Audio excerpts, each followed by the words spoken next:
Welcome to another Greensboro.com high school football video. I'm Joe Serrera, and I'm joined once again this week by Grimsley Whirlies head coach Darryl Brown, who's been a regular guest with the Whirlies making a deep playoff run again this year. Thank you for joining us. Thanks, Joe. Appreciate it. Your team is in a regional final for the second straight season. What did your guys learn from the experience in 2019? Well, it feels like it's been a long time. So since we played that game, so obviously different group of kids. We do have a lot of returners from that team, and our kids are hungry. And I think the biggest thing that they've learned is just, they're not caught off guard by this moment. I mean, it's not too big for them, and they're ready. They're excited about the opportunity to play. We just kind of went about business as normal, as usual yesterday. I mean, nobody too up or anything like that. Just things felt right, and we were locked in and ready to go. How important is taking the next step to a state championship game for all of your guys and your program, but especially your seniors who really were part of the build and paid their dues? Well, I mean, that's what we set out to do every year, is to have a chance to win a state championship. But our guys are not going to be measured by that, obviously. They've done a lot of good things for our football program. Great group of seniors that have been with us through this stretch, and have won a lot of games, a lot of big games, won back-to-back conference championships. I don't think you ever measure to define, by one game or by winning something like that. I've always thought more about the process and how they go about building that and how they go through that process. And our guys have done everything. Championship, that's not going to change any year, but we got our work cut out for us this week, so need to have a good week of practice. You probably give me a similar answer to this question, but I'm going to ask it anyway. What would it mean to you as a head coach to take a team to a state championship game? You've been close before. You've had some great teams at Southern Guilford and at Grimsley. What would that mean to you, especially with a tradition of success in football in your family?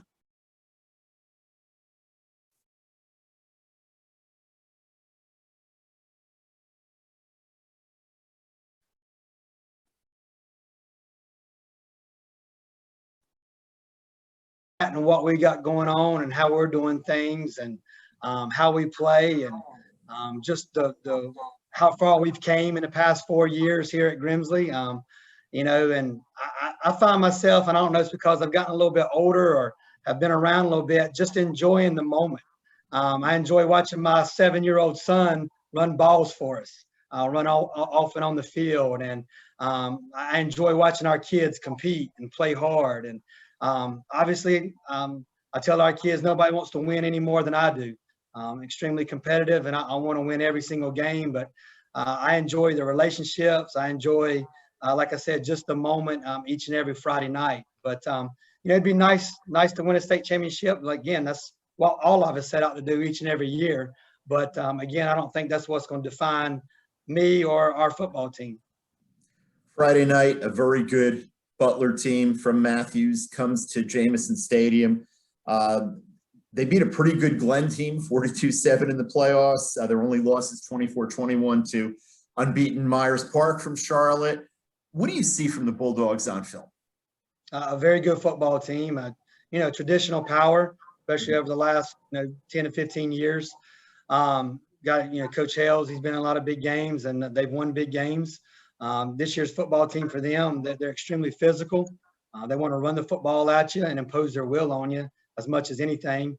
I think, against Glenn, they kind of did that early and knocked them back a little bit, and they never was kind of able to get going. So they do a lot of good things. They tempo you with their offense, leaving the same personnel on the field and getting a variety of formations that create problems. So our guys are going to have to adjust on the fly, and we're going to have to do a good job at practice this week, kind of getting them used to their tempo and the different things that they can give you.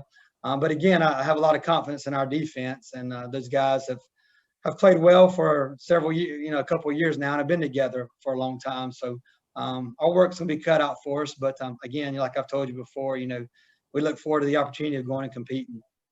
Any particular players for the Bulldogs stand out to you? I know they've got a quarterback Parrish Metzger, who's going to Western Carolina, running back Davian Nelson, who's been a real factor all season, but especially in the playoffs. Those guys or anybody else kind of stand out to you?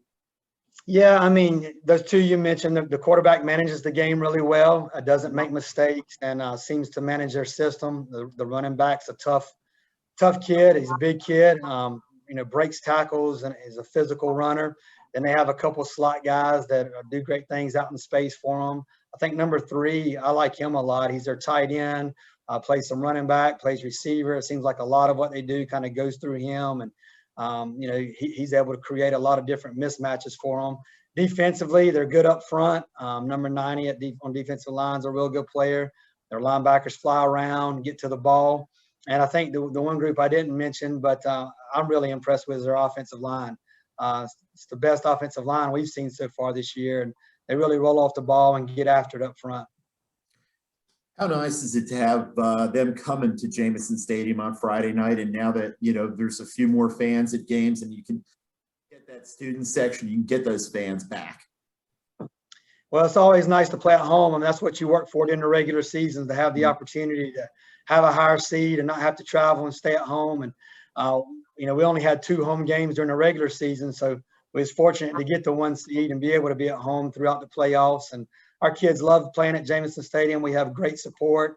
Our community is awesome. The alumni that come back for games is awesome, and we've really seen that change the last couple of years. And a lot of former alumni and stuff reach out to us and encourage our kids. So it's real nice playing here. And like I said, playing in front of our students are always great. And just the fact that you don't have to get on a bus and ride an hour and a half down to Charlotte is nice.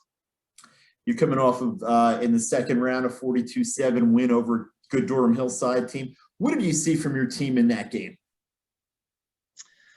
Well, I thought we were ready to play right off the bat. We came out ready to go and had a big opening kickoff return, and then scored, I think, within about 30 seconds of the game, and really got going right off the bat. And I thought we kind of picked up where we had left off against East Forsyth in the second half. We came out in the second half of that game and got going real quick and had 21 quick points in the second half of that game, and then picked right up in the first quarter against Durham Hillside. I think they kind of knocked us back a little bit in the second quarter, and they kind of gained momentum a little bit. Part of that was because we got a little undisciplined and had some silly penalties that gave them some first downs and stuff. But then we responded well in the second half, and we've done that 2 weeks in a row, going into half, and kind of gathered ourselves and came back out in the second half ready to play, and kind of answered the call right off the bat in the second half. So I was pleased with our guys and just how they were focused and ready to go. What do your guys need to do this Friday night against this Butler team? Yeah, nothing different. The same deal. It's going to be a physical game. Our kids understand that. So we got to match their physicality up front, and then not turn the football over. And hopefully our defense can create a couple of turnovers. The way they want to run the football at you, they're going to pick up some first downs, and they're going to control the ball a little bit. But we got to get off the field on third down, and we had a little bit of trouble with that. I mentioned in the second quarter against Durham Hillside, they had some 3rd and 4s, 3rd and 5s, and we gave them some first downs, and they earned some as well. But we got to get off the field on third down and try to keep our offense on the field as much as we can. I think will be big in this game. And then special teams will always be big this time of the year. They do some really good stuff on special teams, get after your punter and your kicker a little bit with their rush. And then they also got some return guys that can create plays. So we got to be sound in special teams again this week. Sounds good. We wish you and your Whirlies good luck on Friday night against Butler, and hopefully be playing again the following week. We'll figure out if you are, what day, and how that's all going to play out. But thanks again for your time. Thanks, Joe. I appreciate you covering us this year. It's been great.